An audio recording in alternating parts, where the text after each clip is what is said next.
One thing I was doing this morning, I was watching some of the video highlights from Homesteaders Conference. Homesteaders of America just happened last weekend. Some friends of ours were up there. Jason and Lorraine Contreras from Sow the Land, they were up there. A bunch of other people were up there. So I just know that we got to go next year. We'll have to be there next year. It looks like a great time to hang out with those folks. So down here, we're down at the brooder right now, checking on the chickens this morning. Alrighty. Good morning, good morning, good morning. It's one of the coldest mornings. I think it was 53 degrees. That's maybe the coldest morning yet so far this fall. But the chickens are doing good, the baby chicks. These chicks are almost 2 weeks old. So I think tomorrow is their 2-week birthday. They'll be here for maybe another week before we take them out on pasture. But they're looking good. Keep the feed right here stored right close by.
Let's go. Hey.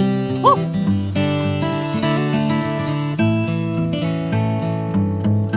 Come on in here. Let's go. Hey. Woo, woo, woo.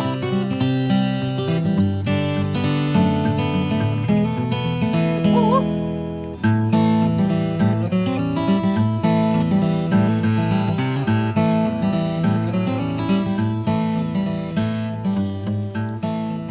One thing I do every time we move the cows, we have 8 calves here on the farm right now, so I'm counting them every time. I just want to make sure that all 8 of them are here, and so they're here. We just moved the cows and all 8 calves are present and accounted for.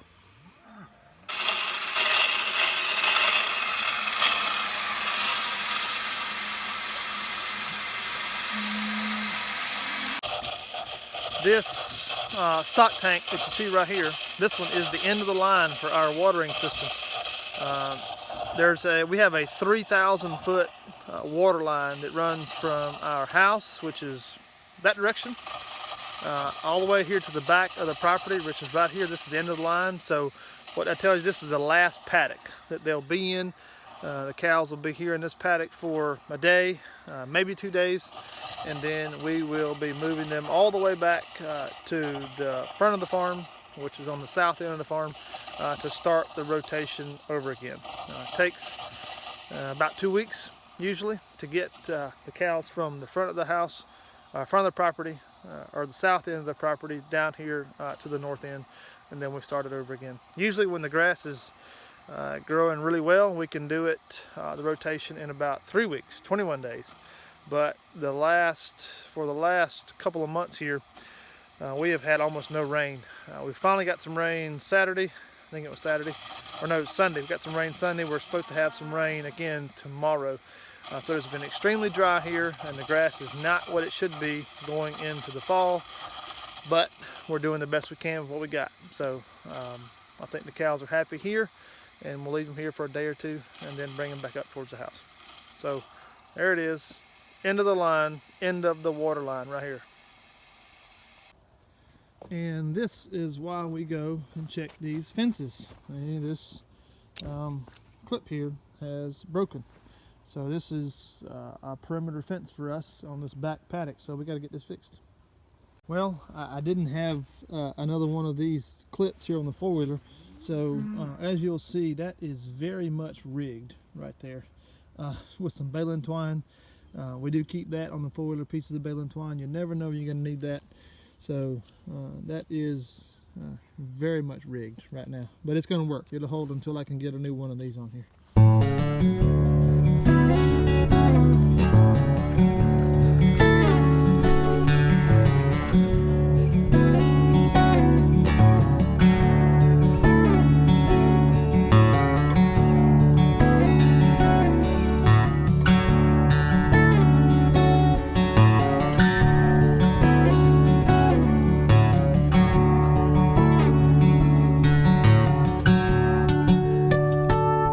Well, all the morning farm chores are done, so I'm back here at the farm store, just tidying up a few things, getting ready to head back in, get some breakfast. I hope you guys enjoyed today's video, just to show you a little bit about what we do every day, and we'll hope to share more videos like this on a daily basis and kind of let you see a little bit of what we do. As you know, most of the people who know our farm know that I still have an off-the-farm job, so I'm not around during a lot of the daytime, so I have to get everything done in the morning and the afternoons. I do get help from my family, of course. My sons and daughter and wife, of course, are a big help on the farm when I'm not here. But for those of you who are thinking about this farming journey and you got a lot of questions, I guess what I can share with you is that it can be done. You can start raising your own food while you still have an off-the-farm job, if that's where you are. If you have the privilege of being a full-time farmer, and God bless you, I love you, I'm jealous of you. Maybe one day I'll be there, but I guess the point I'm trying to share is, or trying to encourage, is it can be done. It can be done. You can make a difference with your family. You can start eating better food that you've raised yourself on pasture in a chemical-free environment like we do, and it can be done. So that's what I want to encourage you. It makes for a busy day. I tell you, most folks who visit the farm ask me how we have time to get all this stuff done, and I said, first of all, I don't watch any TV. So that's one thing you can scratch out of your day. If you took out the TV watching, then you'll be surprised how much free time you might have. But we get it done, and I start early in the morning, and I end at night. And when I lay my head down on the pillow at night, I sleep really good. So hope you'll have a good day, and we'll see you on the next video.